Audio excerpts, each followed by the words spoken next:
Brazil is the 5th largest country in the world by land area. And unlike our somewhat sparsely populated neighbor to the north, which ranks 2nd in size but 38th in population, it's also the 5th most populous country. It's the world's 9th largest economy and is home to one of the most important ecosystems on the planet, the Amazon rainforest. It's also one of the most racially diverse countries in the world, with the largest Black population outside of Africa. America is number 2. But demographic truisms are not why American newspapers broke from their relative indifference to international affairs to focus on Brazil last year. Nor are they why we're talking about Brazil today.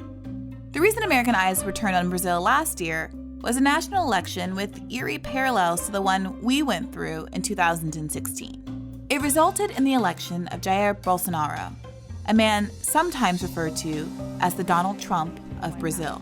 Bolsonaro has been dubbed the Trump of the tropics because of the rhetoric and policies the two leaders share. In 2014, he argued with a lawmaker and, after pushing her, yelled, "I would not rape you because you're not worthy of it." In a 2011 interview with Playboy, he said he'd rather his son die in a car accident than be gay. Não tem preço. These red outcasts will be banished from our homeland. It will be a cleansing never seen in Brazilian history. The comparison works in some ways, but not in others. As my guests on this episode, Michael Brooks of The Michael Brooks Show, and Leandro Demori, a journalist for the Intercept Brazil, will discuss in a bit. But what is absolutely true is that ultranationalism and the anti-democratic influence of oligarchy are far from just American phenomena.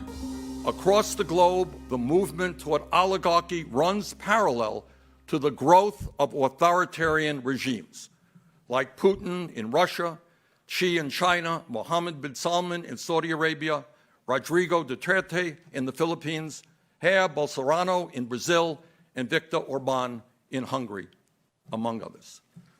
These leaders meld corporatist economics with xenophobia and authoritarianism. They redirect popular anger about inequality and declining economic conditions into violent rage against minorities, whether they are immigrants, racial minorities, religious minorities, or the LGBT community. And to suppress dissent, they are cracking down on democracy and human rights.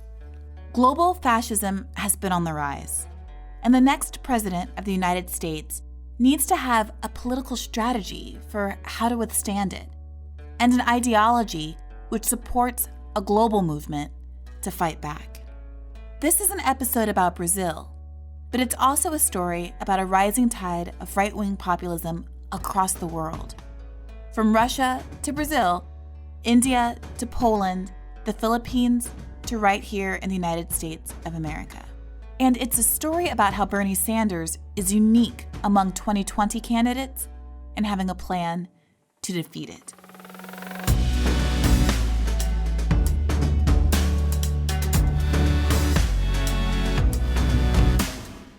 This is Hear the Bern, a podcast about the people, ideas, and politics that are driving the Bernie Sanders 2020 campaign and the movement to secure a dignified life for everyone living in this country. My name is Briahna Joy Gray, coming to you from campaign headquarters in Washington, D.C. Like so many stories about the rise of right-wing extremists, the story of Bolsonaro is the story of political corruption. And it's the story of how he took advantage of a corrupt state and the media to marginalize his likely opponent, Lula da Silva. Luiz Inácio Lula da Silva was a 2-term president of Brazil who represented the country's more progressive Labor Party. Lula enjoyed sky-high approval ratings among the people of Brazil. Why? Well, he backed ambitious progressive programs that pulled millions of Brazilians out of poverty. Michael Brooks explains. You had a party running Brazil from 2003 to 2016 called the Workers' Party. And the primary leader of the Workers' Party is a guy named Lula da Silva, who I talk quite a bit about on my show. And I talk about him a lot for a couple of reasons. One, because he lifted between 20 and 40 million people out of poverty, which is an incredible accomplishment in the time that he governed Brazil. He also is somebody that, as a communicator, and I think part of it has to do with just an incredible charisma, but also really coming from this incredibly inspiring background. I mean, he grew up illiterate in deep poverty. He lost a finger as a young metal worker. He was a shoe shine boy, and he worked and didn't learn to read and write till later on, and worked his way up first as a labor union leader, which was the main sort of force behind getting rid of the Brazilian military dictatorship in the 80s. And then on his fourth try, I believe, becoming president in 2003, and then being this incredible global success. You mentioned that Lula had pulled 20 to 40 million people out of poverty. Can you talk just a little bit about how that was accomplished?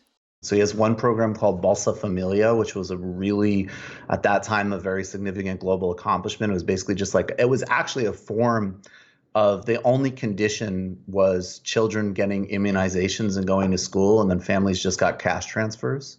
That was one significant program. And then he radically increased food access for families and schools and things like that. Those were key ways. And then he also, more broadly, he was an ally of labor unions. He pushed through wage increases. He expanded college access in a really radical way.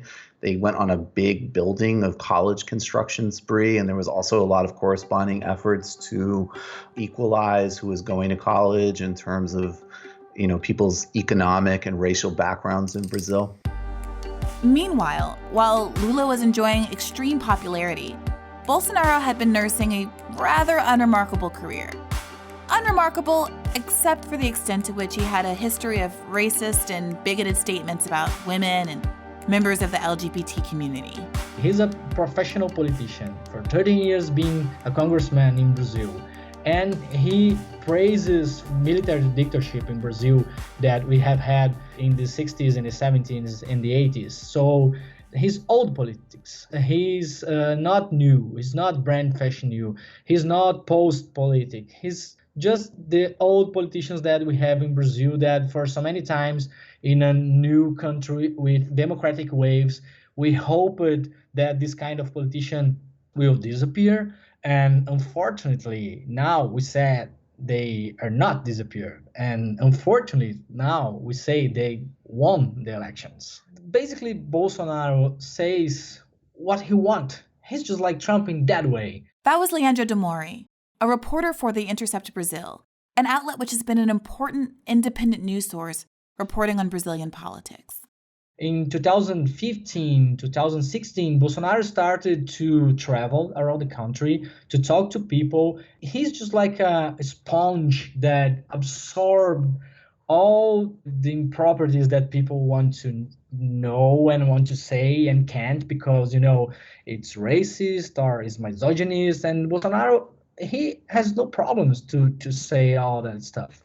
And he's just like, as a big microphone of Brazilian spirit, is saying things that you can never imagine that someone in 2018 can say. And he says that all the phrases racist and misogynist against poor people, against indigenous people. This is the parallel between Bolsonaro and Trump. They are just like people, they say, we are authentic people. We are real people. We can say what we want. And this is what the people in Brazil want to hear. This is what the people in the United States want to hear. This is the parallel. This is the playbook you can see in the United States, and you can see the same things rolling today in Brazil.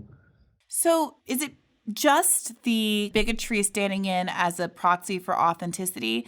Or is there something else? Does Bolsonaro also play with that kind of right-wing populism that we've seen in the United States and some other countries, where there are these kind of promises about us having a movement that uplifts forgotten people, marginalized people, things like that?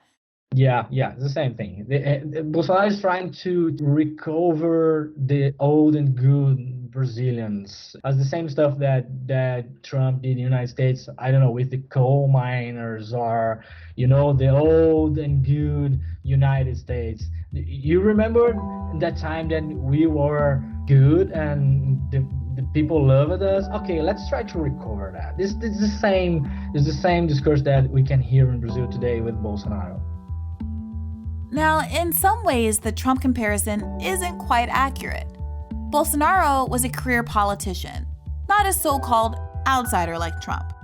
He was a congressman for over a decade and an establishment figure for even longer. He was a congressman for 13 years, and he's selling an image. He's selling an image he's just like a anti-establishment movement. And he's not anti-establishment. He is the establishment for 13 years. But like Trump, Bolsonaro sells bigotry, misogyny, and intimations of violence as authenticity. Like Trump, he targets the most vulnerable in Brazilian society while romanticizing the good old days that never existed. And like Trump, he marries reactionary politics with an agenda that overwhelmingly favors the 1%. But he went a step farther than simply stoking bigoted sentiment. He benefited when his likely opponent was imprisoned.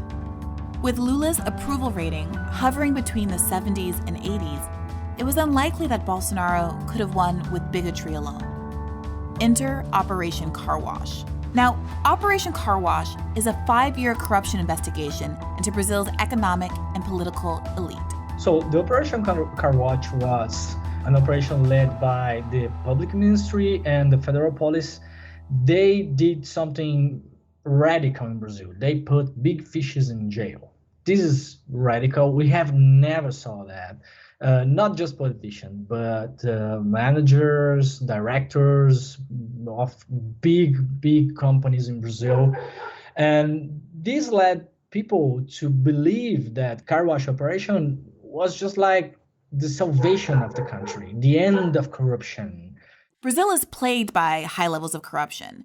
And to the public, frustrated with getting exploited by elites, the investigations were embraced as a productive, justice-driven force. And at least judged by the number of high-profile officials it put in jail, it was working. It's a group of prosecutors. It's 14 prosecutors. They are in Curitiba, it's a city in south of Brazil, and they acted in partnership with federal police. So they run in 5 years. You can imagine, Operation Car Wash has 5 years. They run just like, I can't remember, 50 or 60 operations. You can imagine for 5 years, operations, new arrests, new stories. It's just like a soap opera that we are watching in Brazil for 5 years. But Operation Car Wash was not the white knight it pretended to be. In the lead up to Brazil's 2018 election, Lula had made it clear that he planned to run for president again, and polls show that he was favored to win. That's when he became a target for Operation Car Wash. He was, at time, the most popular politician in Brazil still. And he was, at time, if you go to the polls, the person that can won the elections, even in the first round, fighting against Bolsonaro or against anyone. So when the prosecutors choose a small case that they said Lula has received an apartment because he was the man that gave some bribes to people inside the Lava Jato car wash, the car wash operation. They just accelerated the process. They put Lula in jail in the middle of this election process, and that turned Bolsonaro the favorite to win the elections. The car wash prosecutors accused Lula of what Michael describes as trumped-up charges.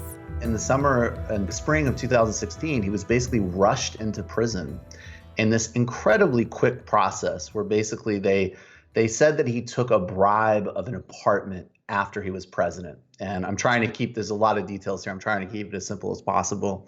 But the bottom line was, even then, was that the conviction rested on plea bargain testimony of one person who had been given a reduced sentence. There was no paperwork indicated that he'd been there. There was nothing to indicate that him and his wife had visited this place other than one time to actually look at it. So he was put in prison in this incredibly sped up process. I mean, Brazil is like a place where particularly people in the elite who have been charged with way more serious things and with a lot more evidence are still like waiting for their trials on appeal.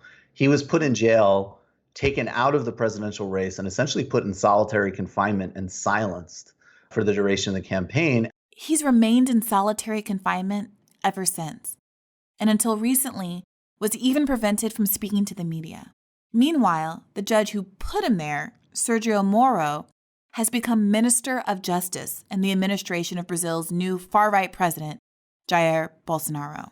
You saw the Operation Car Watch going against all the political parties, but particularly against the PT, the Partido dos Trabalhadores, the Labour's Party, and the leaders of Labour's Party. And they did something like they projected all the corruption in Lula's figure. So today in Brazil, you can think about, so many Brazilians think that in the meantime, if we get Lula in prison, we are fighting the corruption.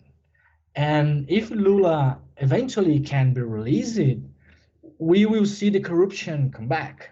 So this is the philosophy behind the Car Watch operation, behind the new movements of far-right in Brazil, and behind Bolsonaro. Bolsonaro is a product of economical crisis, huge escalation of corruption, political parties in Brazil, and is a product of Operation Car Watch.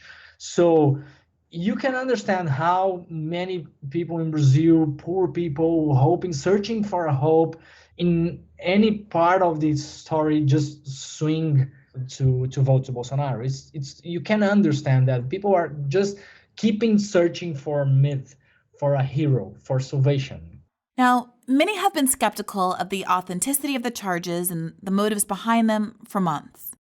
But recently, Leandro and a team of Intercept reporters in Brazil reported evidence which confirmed those suspicions. The Intercept broke this major story, basically with all of these leaked Telegram text messages on the prosecution team, which has basically just validated everything that Lula's attorneys and people like me and people like Brazil Wire and other kind of independent sources have said, which is that, of course, they were politically aiming at PT, the Workers' Party, and they themselves had questioned about the validity of the case they brought against Lula, even after they had put him in jail on this incredible, a charge that just would never pass any muster in a non-politicized court system, right? Like that would just be impossible.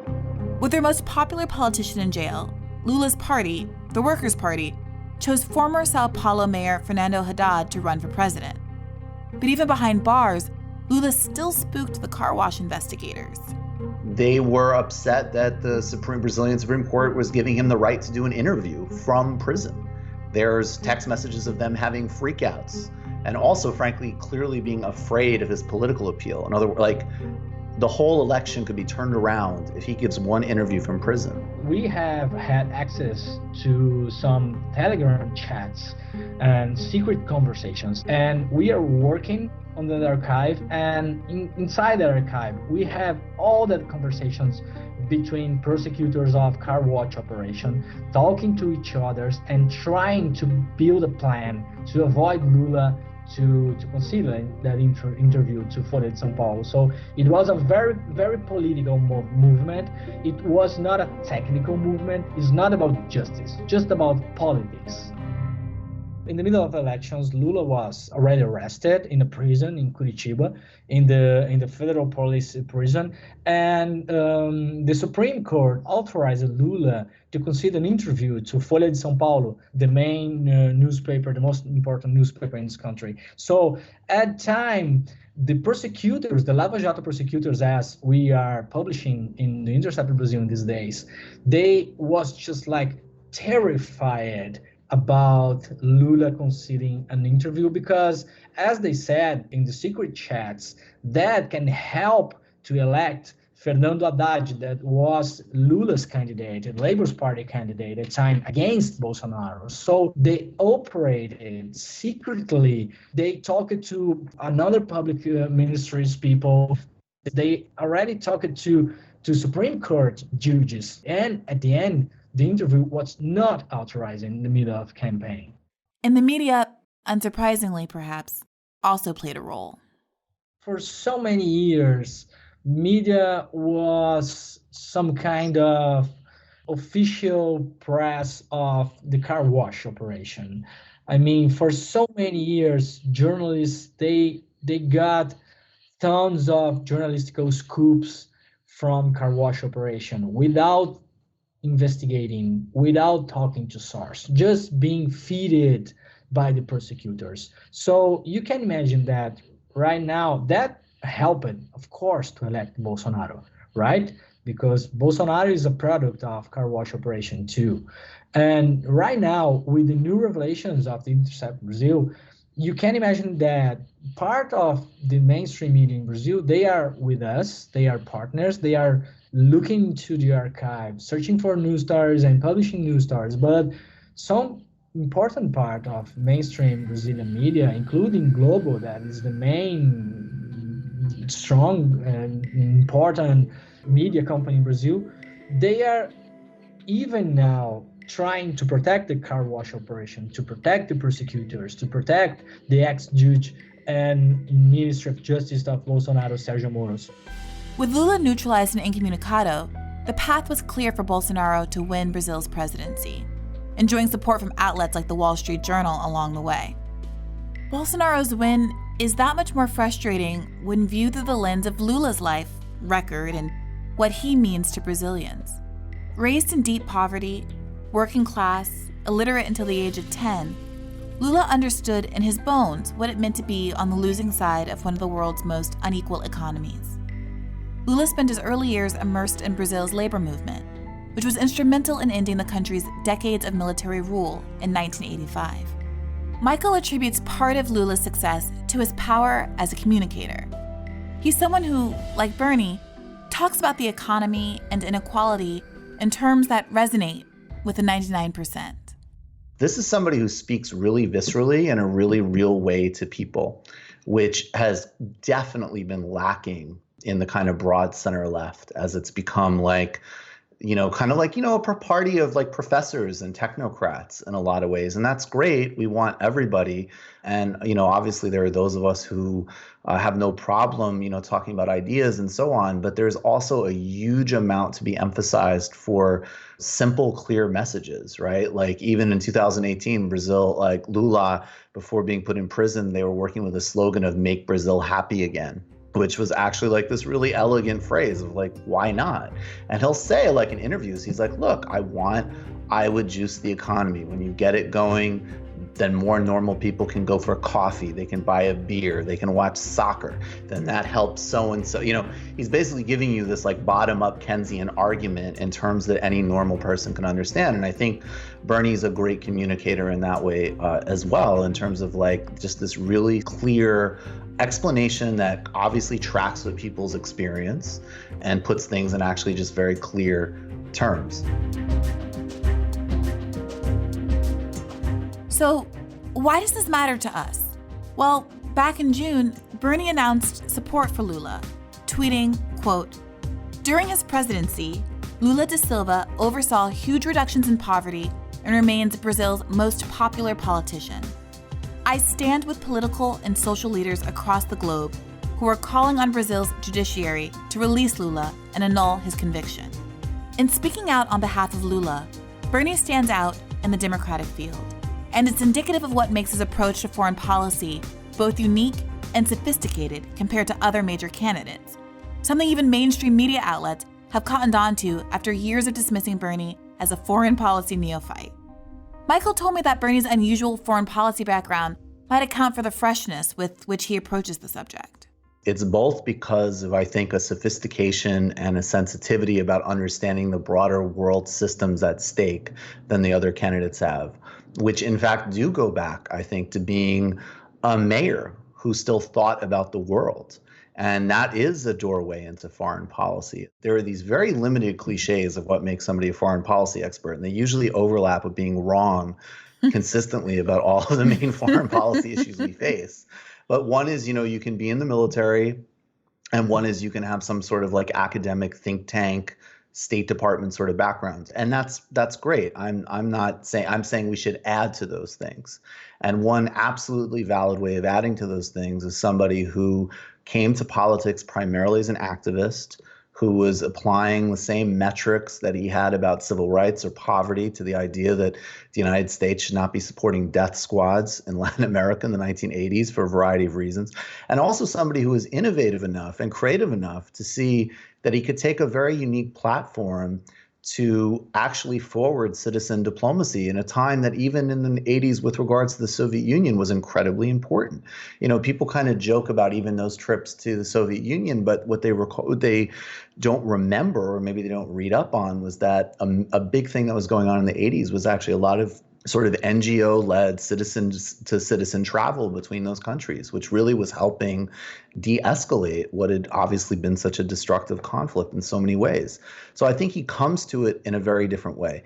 The other answer that's just more narrow and more linear, but it's like, look, Bernie Sanders went from a rap against him that he wasn't serious on foreign policy, which I never agree with and obviously thought was totally overstated.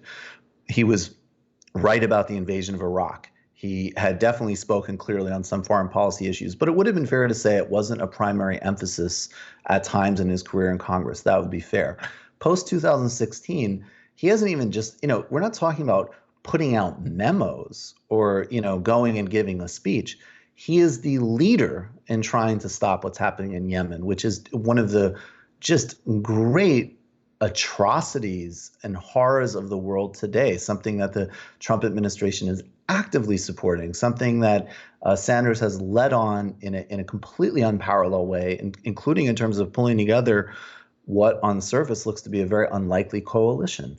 He's been totally clear about Iran, to the point where Bernie Sanders was the only member of the United States Senate to vote against an Iran sanctions package.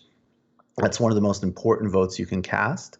And he's voted against some of these, military budgets. And frankly, that is something, along with all of these other areas, that I only see Sanders being increasingly able and willing to question, whether it's the reason we have a housing crisis or, the reason why we have such inequality.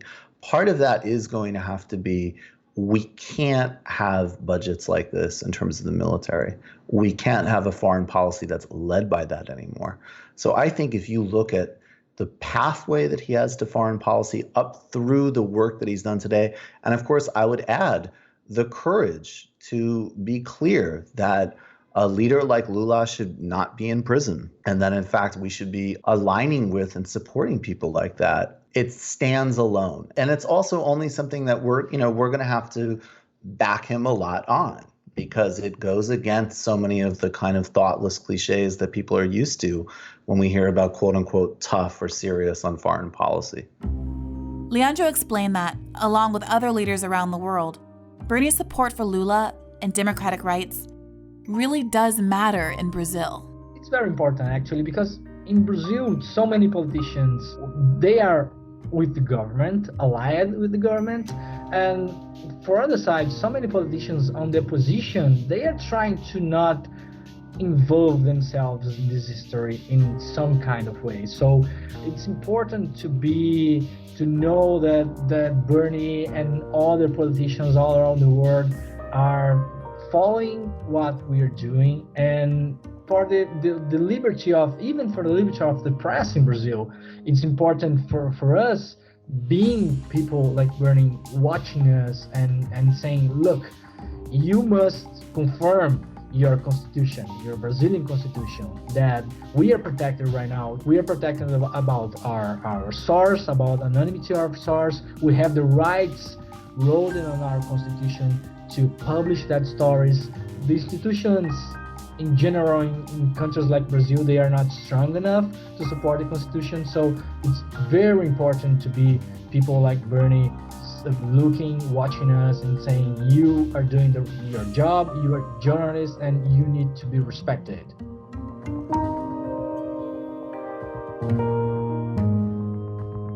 And Michael agreed that Bernie's support here is significant for what it shows us about Bernie, the candidate, and the leader. I think what Bernie's doing when he does that is he's showing you that, yes, in general, you need to have a candidate who is courageous enough to criticize the obscene amounts of money that we spend on the military, to criticize, as he has since the 80s, much to the chagrin of the New York Times apparently, be someone who's willing to criticize U.S. interference abroad, both because it is immoral and also generates all these other side problems, as you pointed out in the beginning. And so, but what he's doing when he speaks out for Lula is something that is also really important. Look, if you're just like focused on the issues that you need delivered for and you're working two different jobs, like, okay, like don't worry about Brazil. But it's very distinct that he's talking about like a form of that same solidarity and ethics that should drive policy in the United States should be a global impetus. And that is, you know, if I was to just speak in general terms about the other candidates, you have a bunch of other candidates who are basically just, they're pretty much in the same thought process of the sort of traditional foreign policy consensus, which has led to so many problems.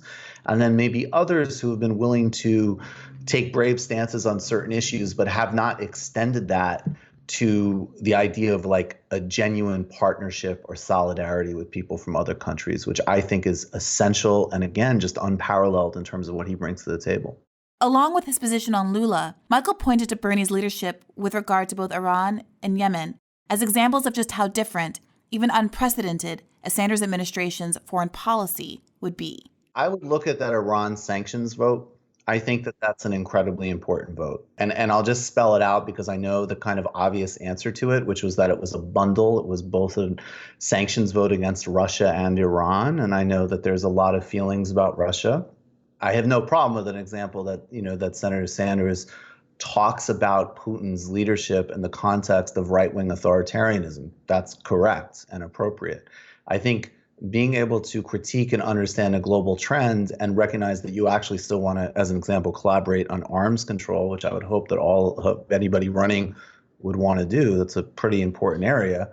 But I think that to sit there and take that vote and be the only person in the Democratic caucus at a time of so much heightened feeling and so much drama and intensity, and recognize that, and also what are frankly relatively symbolic and ineffectual sanctions, relative to de-escalating with Iran, when you have an administration committed to tearing up that deal, that to me is a clear signpost that he of his Senate colleagues was the only person that passed. And I cannot emphasize how catastrophic military engagement with Iran would be. And Bernie seems to be both able to oppose it, but also question some of the kind of mindless cliches about Iran that could get us into the conflict to begin with.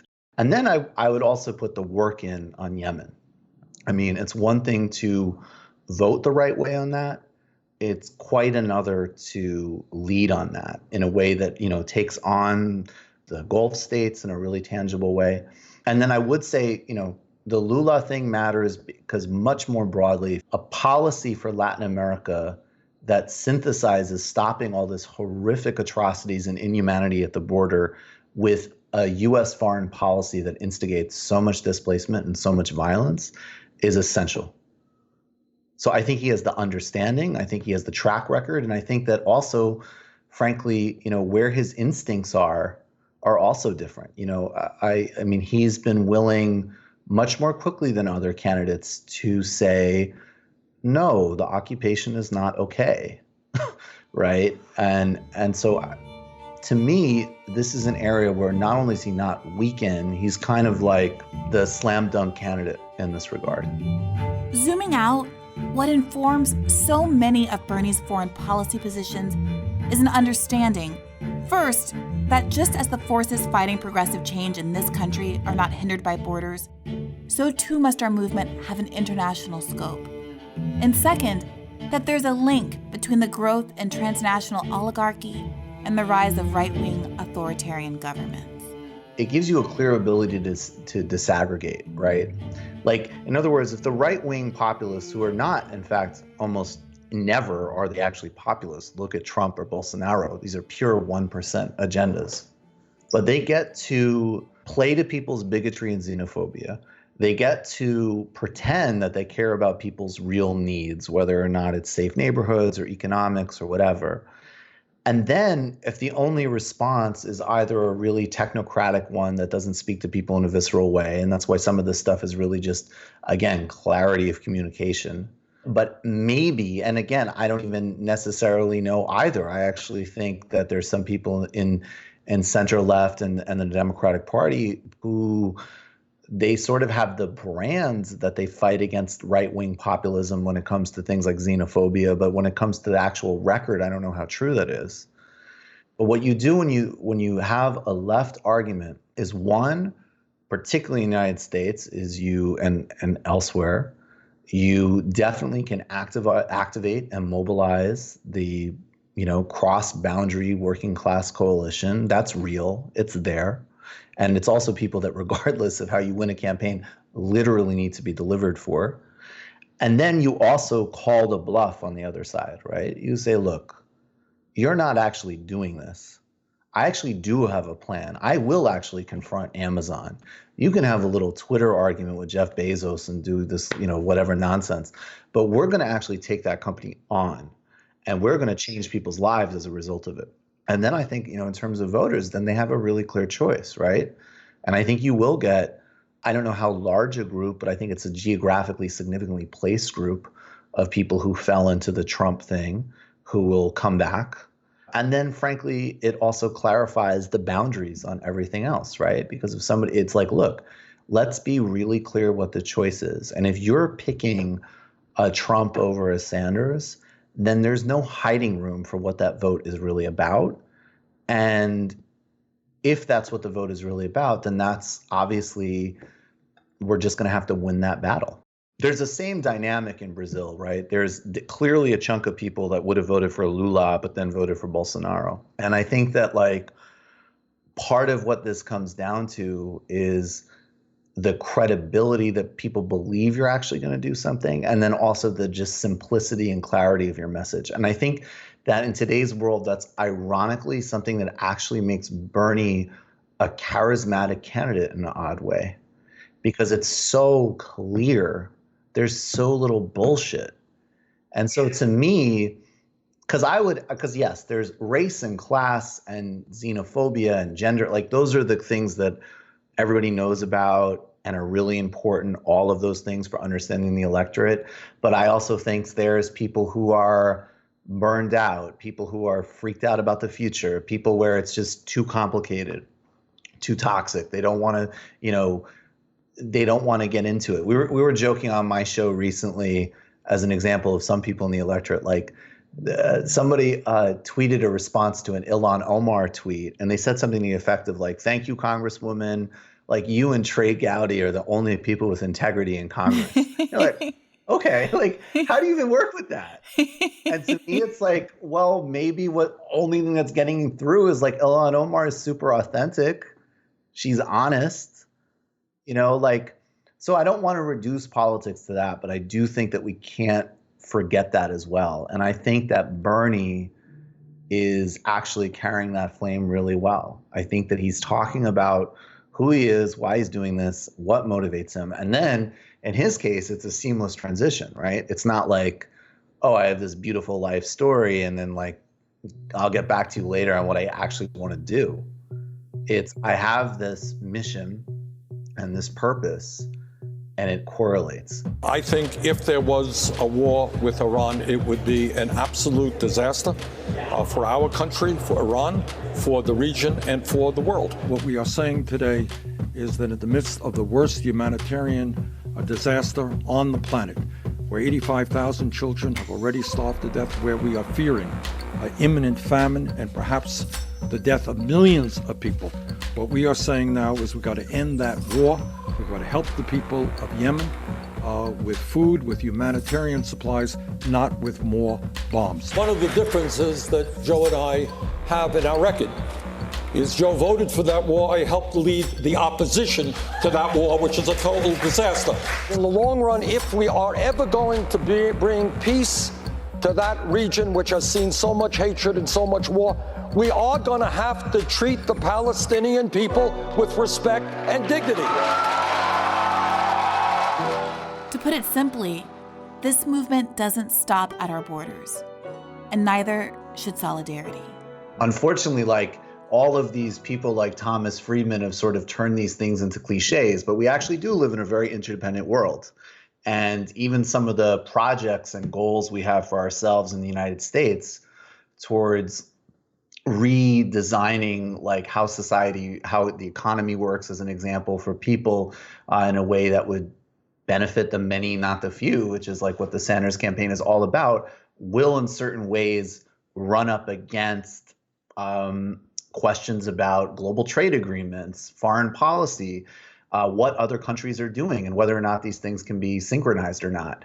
And, when you talked about this rise of right-wing populism, I think it is also important to note that, right now, unfortunately, we're seeing this global rise of right-wing populism. And in the past, in the 90s and early aughts, there was a global synchronizing of third-way governments. Basically, you're talking about governments like Bill Clinton's government in the United States, Tony Blair's government in the UK.